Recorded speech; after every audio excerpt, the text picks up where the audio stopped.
You're listening to Managing Leadership Anxiety, Yours and Theirs, a podcast offered in partnership with Missio Alliance. Each episode, we discuss internal and relational pressures, how they block effective leadership, and how we can move through them to a greater health. And now your host, Steve Cuss. Oh, friends, welcome. Old friends who have been with me for at least, the last 4 years or so, which is about how long we've been doing this show. I get to hear from many of you. I heard from a couple of you this week. And just what a privilege it's been to share so much together. And new friends who maybe have recently discovered the show in the last year, want to welcome you as well. Quick tip is if an episode has a guest on it, we're typically talking about them. Oftentimes they're bringing their tools or something really amazing. If it's a solo episode, which today's is, we're typically offering you tools that I offer when I travel and do my workshops and speak and so on, or for those who join Capable Life Online. That's the solo tools. And solo episodes almost always begin with the same weird sound. It's the sound of me lighting my candle on an audio podcast. This one's the olive oil, thyme, and patchouli candle.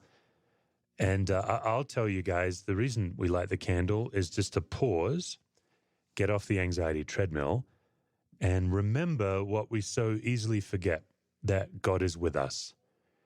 And what's true is we all carry a lot and we get carried by a lot, but sometimes just pausing and taking a few deep breaths, looking at that light of the candle as a visible, tangible reminder of God's presence, that God is as close to us as the light that we see. God is as near to us and as essential to us as the air in our lungs. And I've been on quite a travel kick lately, and actually right after this podcast, I'm getting on a plane again. I'll catch you up on that later in the show. But one of the recurring themes when I go do my workshops that my people really appreciate is that my anxiety stories are almost always current. You know those preachers that talk about back in the old days when they were a sinner? Yeah, that's not me. I battle what I'm teaching almost on a daily basis, and so my stories when I travel are usually within the last year and sometimes within the last week. And so lighting this candle, this is probably a situation where I need this more than almost anybody I know right now. I've got a lot going on in family life. I'll catch you up on some of that. But just the chance to breathe and see and remember the Lord. Okay, so solo episode, that means I give you a tool, and let's start with that. We've got 3 sections of the podcast today, the tool, and then an exciting announcement, and then just a personal update from me. So first, the tool. Okay, I've been reflecting lately that there's a certain skill that a few vocations all have in common. So if you think about a chaplain, which is what I used to do, if you think about a social worker, you think about a counselor or a therapist. So chaplains, social workers, counselors or therapists. But also if you think about, at least here in the United States, we call them like a Red Cross crisis interventionist. Those people that show up after the floods, after the tornadoes, disaster relief. This category of people, chaplains, social workers, therapists, crisis interventionists, disaster relief people, they all have a common trait that makes them good at what they do. And that's the trait I want to talk about today and invite you to practice today. And that trait, it's very simple. It's one word. It's restraint.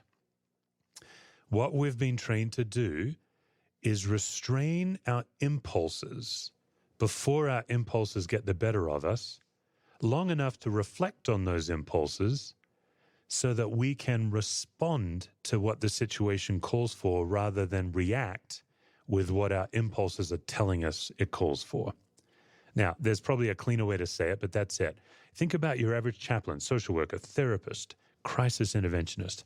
What is it that we're good at? We are good at walking into a highly anxious situation, not catching the anxiety and not letting it infect us or not spreading our anxiety, restraining ourselves.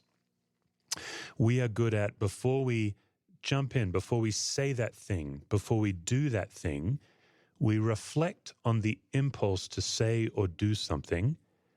I know what I do, and many people, my wife, Lisa, who's a therapist, she does this work too. We are actively talking to the Lord in real time. as somebody is in a situation, I am feeling this need to say something rising to the surface. Now, this could be professionally as a pastor when somebody comes in and tells me about what's going on in their life. This can be personally when one of my kids maybe comes home from school and is spilling and carrying a lot. Home life and work life, whatever it is, we've learned to notice that impulse that rises up in us, and we grab it before it grabs us. We restrain it. And then having grabbed it, that gives us a chance to reflect on it and give it to the Lord. And so what I'm often doing is saying, okay, Lord, what's going on in me right now? Is this what you want me to do, or is this my anxiety that's driving me? Because what's fascinating is often our first impulse to say something or do something to help somebody, it feels so right in the moment, but it's actually not what the situation requires. It's that we can't manage the situation, so we have to shrink it down or manage it or control it by saying something or doing something. I think of my early encounters as a chaplain. I was so green, and as I famously shared, they refuse to tell you what to do. What they do is they throw you in, and then you do, and then they cause you to reflect every day. We had 90 minutes of reflection every day in group as we noticed our impulses. And my peers and my supervisor would say, Steve, why did you do that? Why did you say that? What was going on in you when you said that thing or did that thing? And of course, early on, I thought what was going on in me is like Christ and him crucified, everything pure, everything noble, everything true. I was very unaware that I had these fears and I had these assumptions. In fact, all of us have so much bubbling under the surface. And people who go to get a master's degree in mental health counseling, people who do critical incident stress management, which is Red Cross disaster relief and so on, we're all taught to pay attention to ourselves so that we don't bring the wrong part of ourselves into a room. Yeah, so those early chaplaincy days, I'd walk in and I would be in a room with somebody who is dying, somebody who's screaming, somebody who's extremely anxious, somebody who's grappling with the worst news of their life. And I would say something, or I would do something.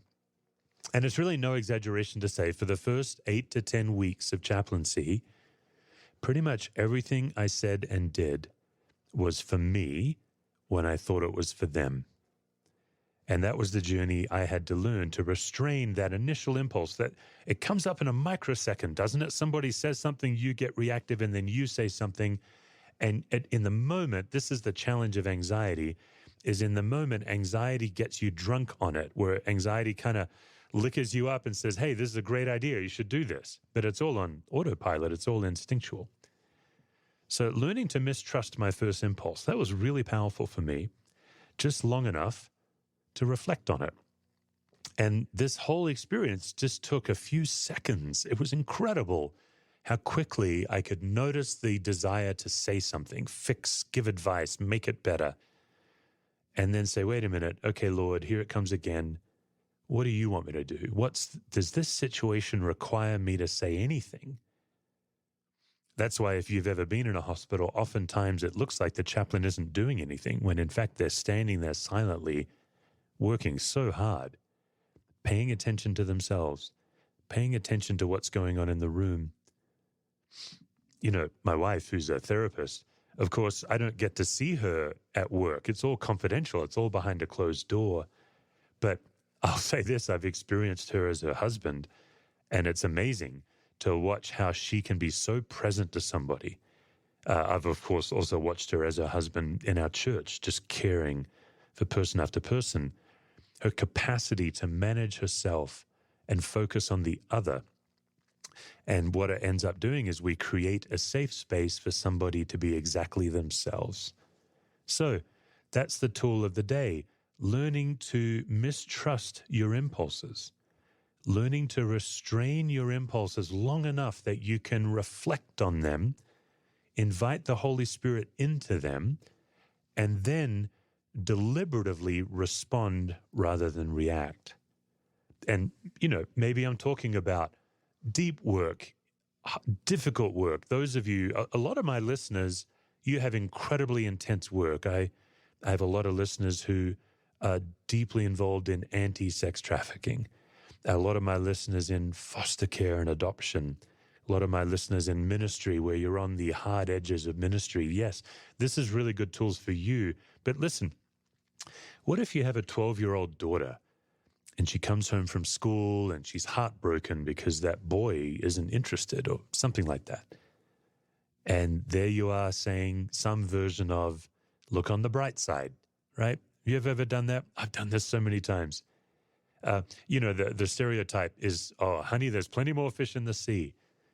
We don't realize that is our impulses getting the better of us, whereas maybe what God is inviting us to do is enter into that 12-year-old world and see that in her world, with her social circle, it's everything. You're old, you have the adult brain, and maybe what's going on is you're expecting your daughter to have your brain, an adult brain, but she doesn't have an adult brain. She has a perfectly adequate 12-year-old pre-teenage girl brain. And so just entering into that, maybe what you can practice is restraining the impulse to say something, to do something, to say, look on the bright side.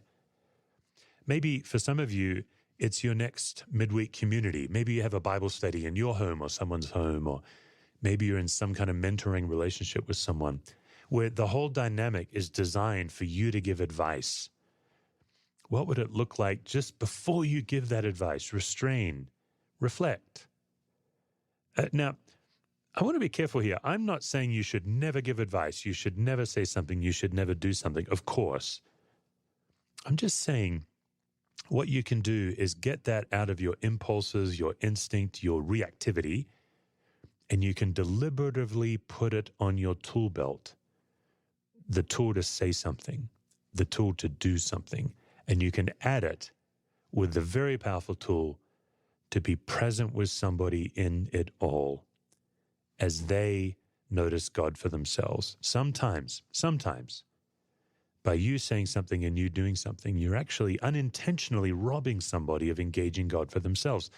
I guess when I list the vocations that do this well, I neglected one, and I'm sure I've neglected others. Spiritual directors are so good at this. My spiritual director, Howard, what a gift from God Howard has been in my life. Shout out to Howard Baker from Denver Seminary. What an absolute legend. I would sit down with Howard and, I was always expecting spiritual direction to be very earnest. We laughed so much. There was so much fun in spiritual direction with Howard. But I guess what I was most mindful of is his skill to help me connect to God in spiritual direction with him, rather than giving me advice or telling me what to do. Okay, folks, that's today's tool. Learning to restrain your impulses long enough so you can reflect. The goal is to respond rather than react.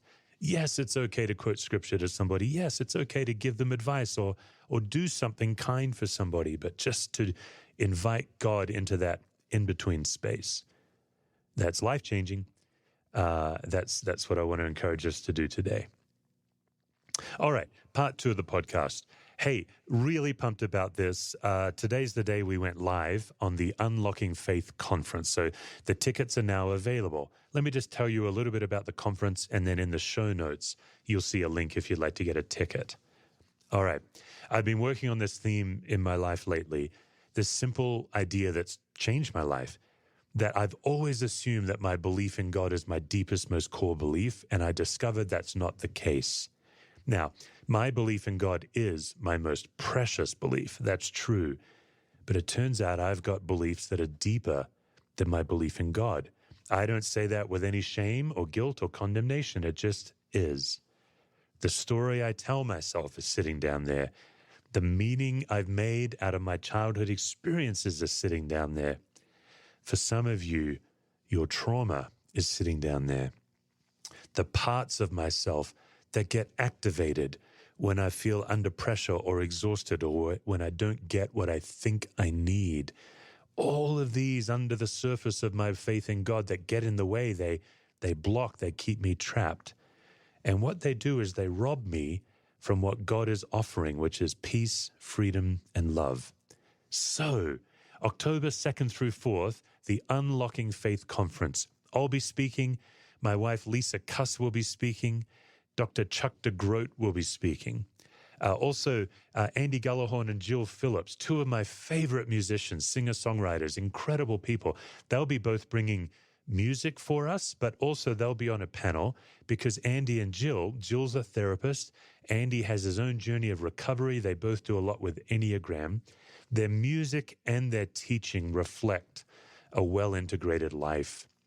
Also, two of our precious Capable Life trainers, many of you know, Renee Loring and Jimmy Carnes. They'll be speaking as well. Each of us will be bringing a key, a specific key, to help you locate and unlock beliefs that you hold or beliefs that have a hold of you that are deeper than your belief in God, so that you can open the floodgates to more peace, more freedom, more love. Now, we don't do utopia here. I'm not promising some kind of beautiful life, but I am promising that you can be more infected with the peace of Christ, more liberated by the freedom in Christ. You can relax into the love of God. So that's what the Unlocking Faith Conference is all about. I'm also really thrilled that Dr. Chuck DeGroat's coming. Many of you know Chuck. He's been on the podcast. He and Lisa, my wife, and Jill Phillips, they're all therapists. They bring trauma training. They bring attachment theory. So we'll be integrating all of these theories through the lens of the gospel to help you unlock your faith. Now, you can join us here in Colorado. We'll be hosting in Colorado. We've intentionally chosen a smaller, intimate venue. So the Colorado tickets, we assume, will sell pretty quickly. So if you want to come, go ahead and buy one now. Click that link in the show notes now. But we're also offering live streaming. The church facility we're using, Crossroads Church in Thornton, a dear friends of ours, they have world-class live streaming facilities. Incredible. So you'll have a great live streaming experience. The other beauty is for many of you, the timing may not work out because maybe your time zones, a lot of you live around the world, or maybe just that, those few days in October. If you buy a live streaming ticket, even if you can't join us live streaming, you automatically get access to every session on demand. After the conference is wrapped up, we'll just need maybe 10 to 14 days to get those videos edited and uploaded. And by buying a live streaming ticket, you get included access to all of the sessions on demand. So, hey, join us in person, join us live streaming. I've already heard from a number of churches that you're actually going to open up your auditorium and you're going to host the conference live streaming on your screen. We have a way for you to do that too. So click the link. That'll take you to all of the ways you can get tickets. Early bird pricing wraps up midnight, March 15th. So for some of you, you may be listening to this and that's already over. But you can get the best price before March 15th, and then the price goes up a little bit, and then it goes up again this June. So that's the Unlocking Faith Conference. Really excited about it. Excited that some of my dear friends who I've learned from and respect will be coming and sharing at that as well. Okay, next update, my travel schedule. I'm heading to Australia today for a couple of reasons. The fun reason is this incredible group called Baptist World Aid is bringing me in. So, February 27th in Sydney, on the 28th in Brisbane, March 1st in Melbourne, March 2nd in Adelaide, March 3rd in the greatest city in the world, Perth, Western Australia. I'll be doing a 3-hour morning workshop in all of those places. And I'll put a link in the show notes for the Aussies that want to come and join. Now, hey, I'll be honest, there's so many of you I would love to catch up with, outside of the conference. But as you can hear from that schedule, I'm doing a city a day for 5 days. Not much time for coffee, unfortunately. But come to the conference. I will have time afterwards to visit. I'll be doing 3-hour workshops in each of those cities. So we'd love you to join us there. Tickets, links also in the show notes. Okay. As we close, just a personal update. I'm going to need to take a hiatus from the podcast for a few weeks, maybe about a month or so.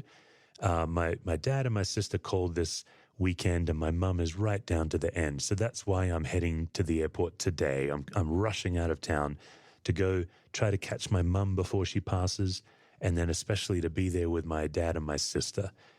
before this speaking tour starts. So with all that going on, and my family is moving to a new house this week, it's just getting a little nuts around Cascasa. So I'll just need to take a breather from the podcast while I'm at home grieving and attending to my family, and of course, taking care of myself and letting people take care of me too. So listen, listeners, I love this ministry. I love this podcast. I love that I get to help and share these with you. And stick around. We'll be back probably April, something like that. Give us a month or so. We'll get back on our feet. And I've got several guests that have been incredibly gracious to let me reschedule with this trip. Thank you for your prayers for me, for my mom, my dad, and my sister, my wife, Lisa. We feel them. We feel the peace of God. And this is also one of the reasons why lighting the candle has been so needed for me. Definitely a tough season. So lots of good to celebrate, lots of hard, what I believe Jesus calls the abundant life. No question, I'm living it abundantly right now. And look forward to seeing you again in a few weeks. And Aussies, I'd love to meet you in person in one of these cities. So reach out to that. And for those of you who want to participate in our October conference, now's the time to grab a ticket. Okay, folks, that's it from me. Thank you, and see you in a few weeks. For more resources, visit stevecuswords.com or missioalliance.org.